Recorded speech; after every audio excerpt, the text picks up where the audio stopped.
गीदड़ का बंटवारा। किसी जंगल में एक गीदड़ रहता था। वह अपनी पत्नी से बहुत प्यार करता था।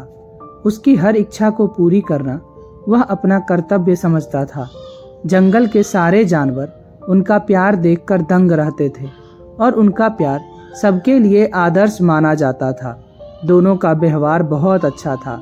कभी भी किसी के साथ लड़ाई झगड़ा नहीं करते थे। अपने पड़ोसियों का बड़ा आदर करते थे। सभी की सहायता करना उनका धर्म था। इसी प्रकार बड़ी सुख शांति से उनका जीवन कट रहा था। एक दिन दोनों पति पत्नी सैर करने के लिए चल पड़े। गीदड़ी कुछ दूर चलने के बाद रुक गई। उसकी सांस तेजी से चल रही थी। लगता था वह थक गई है। यह देख गीदड़ ने घबरा कर पूछा, अरे यह क्या प्रिय, क्या बात है?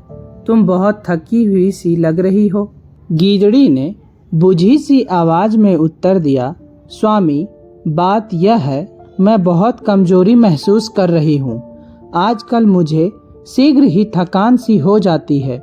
पत्नी की यह बात सुनकर गीदड़ ने उसे सहारा देकर बिठाया और कहा, तुमने मुझे पहले क्यों नहीं बताया? अच्छा तो तुम यहाँ बैठो, मैं तुम्हारे लिए कहीं से अच्छा सा मांस लेकर आता हूँ। मुझे पशुओं का मांस खाने की इच्छा नहीं है। यदि आप मेरे लिए रोहू मछली ला दें तो कितना अच्छा होगा। उसका मांस खाने से मैं तुरंत ठीक हो जाऊंगी। गीदड़ी बोली, अरे यह कौन सी बड़ी बात है? तुमने पहले क्यों नहीं बताया? तुम्हारी कोई इच्छा हो, मैं उसे पूरी ना करूं, ऐसा कैसे हो सकता है? कहते हुए गीदड़ ने बड़े प्यार से उसके गले में अपने पंजे लगाए।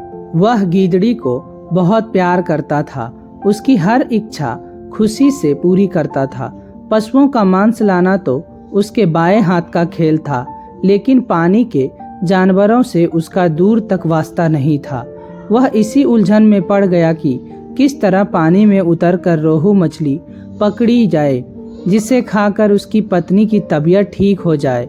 वह अपनी पत्नी को घर वापस छोड़कर मछली लाने का आश्वासन देकर चला गया। वह रास्ते भर सोचता जा रहा था कि पत्नी से वादा तो कर लिया, किंतु अब क्या होगा? मछली लाना खेल नहीं था। गीदड़ की कुछ भी समझ में नहीं आ रहा था। यही सोचता हुआ वह उदास होकर चलता चलता नदी के किनारे पहुंच जाता है। उसे मालूम था कि नदी में बहुत सी मछलियां हैं, लेकिन उन्हें कैसे पकड़ा जाए? चारों ओर घना अंधकार फैला था। पत्नी के प्यार में दीवाना होकर वह यहाँ तक पहुँच गया था। वह बार बार यही सोच रहा था कि खाली हाथ पत्नी के सामने किस मुंह से जाएं। उसकी कुछ भी समझ में नहीं आ रहा था। पत्नी भी सोचेगी कि उसका पति इतनी छोटी सी इच्छा भी पूरी नहीं कर सका। इसी सोच विचार में बैठा हुआ वह एकटक नदी के जल को देख रहा था। अचानक उसने एक आहट सुनी और सामने देखा कि दो ऊदबिलाव पानी से बाहर आ रहे थे। उनके पास मछली थी। गीदड़ की आंखों में चमक आ गई। उसने ध्यानपूर्वक मछली को देखा तो पहचान गया कि यह तो रेहू मछली है।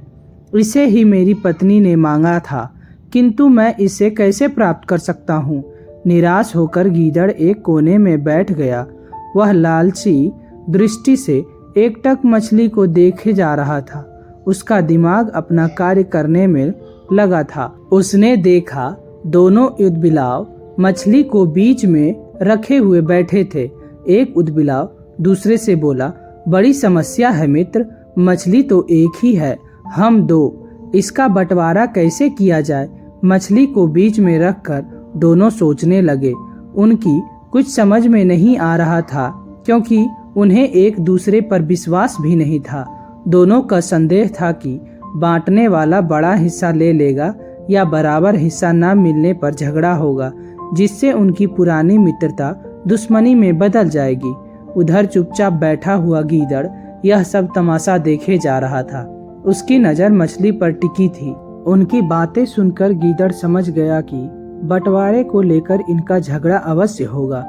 वह सोचने लगा, क्या यही अच्छा होता है? यदि वे उसे बांटने को कहते, यदि वे उसे बंटवारा करने के लिए कहेंगे तो काटने के लिए औजार चाहिए। उसका दिमाग तेजी से काम करने लगा। उसने इधर उधर नजर दौड़ाई। उसके सामने वृक्ष के नीचे एक लकड़हारा अपनी कुल्हाड़ी को पास रखकर आराम से सो रहा था। कुल्हाड़ी देखकर गीदड़ बहुत खुश हो गया। काम बन गया, उसने मन में सोचा। यह सोचकर वह पूरी सावधानी से कुल्हाड़ी उठा कर लाया। लकड़हारे को इसका कुछ पता ना चला। गीदड़ ने वापस आकर देखा कि दोनों उदबिला आपस में झगड़ रहे थे। अंत में उन्होंने निर्णय किया कि यह बंटवारा किसी दूसरे से कराया जाए। गीदड़ इसी मौके की प्रतीक्षा कर रहा था। वह झट से उन दोनों के पास आकर बोला, राम राम भाइयों, आपस में मत झगड़ो। लड़ाई करने से कुछ निष्कर्ष नहीं निकल पाएगा। लाओ, मैं इस मछली को तुम दोनों में बराबर बराबर बांट देता हूँ। इससे तुम्हारा झगड़ा समाप्त हो जाएगा। दोनों उदबिलाव खुश होकर बोले, हमें तुम्हारा फैसला मंजूर है। इस मछली को हम दोनों में बांट दो। गीदड़ ने उन्हें विश्वास दिलाते हुए कहा, मैं बिल्कुल सही बंटवारा करूँगा। लाओ, मछली मुझे दो। ऐसा कहकर उसने मछली ले ली। गीदड़ ने मछली को कुल्हाड़ी से काटा और सिर तथा दुम को अलग अलग कर दिया। फिर सिर को उठाकर एक उदबिलाव को देते हुए कहा, लो भाई, सिर तुम्हारे हिस्से में आता है, इसे तुम खा लो। और फिर दुम वाला हिस्सा दूसरे उदबिलाव को देते हुए कहा, लो भाई, यह पूंछ तुम्हारी है, इसे तुम ले लो। दोनों उदबिलाव अपना अपना हिस्सा लेकर संतुष्ट हो गए। 2 भाग तो गीदड़ ने बांटे दिए, तीसरा भाग भी तो बचा पड़ा था। दोनों उदबिलाव देखने लगे कि यह हिस्सा किससे मिलता है। गीदड़ ने उनसे पूछा, भाइयों, आप इस भाग की ओर क्यों देख रहे हो? ऐसा कहते हुए उसने मछली का टुकड़ा अपने पास रख लिया। दोनों उदबिलाव हैरानी से एक दूसरे की ओर देखकर बोले, क्या यह टुकड़ा हमें नहीं मिलेगा? गीदड़ ने गुस्से से उत्तर दिया, अरे भाई, आप लोग भी बड़े मूर्ख हैं, जो इतना नहीं समझते कि मैंने आप लोगों का इतना बड़ा काम किया, उसका मेहनताना मुझे मिलना ही चाहिए। दोनों उदबिलाव एक साथ बोले, तो क्या यह टुकड़ा तुम ले जाओगे? गीदड़ ने कहा, मैंने अपनी मजदूरी ही ली है, मैं मुफ्त में काम नहीं करता। ऐसा कहकर वह गीदड़ वहां से भाग खड़ा हुआ।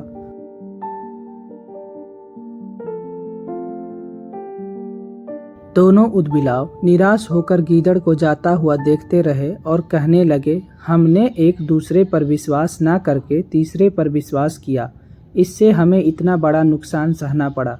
धन्यवाद।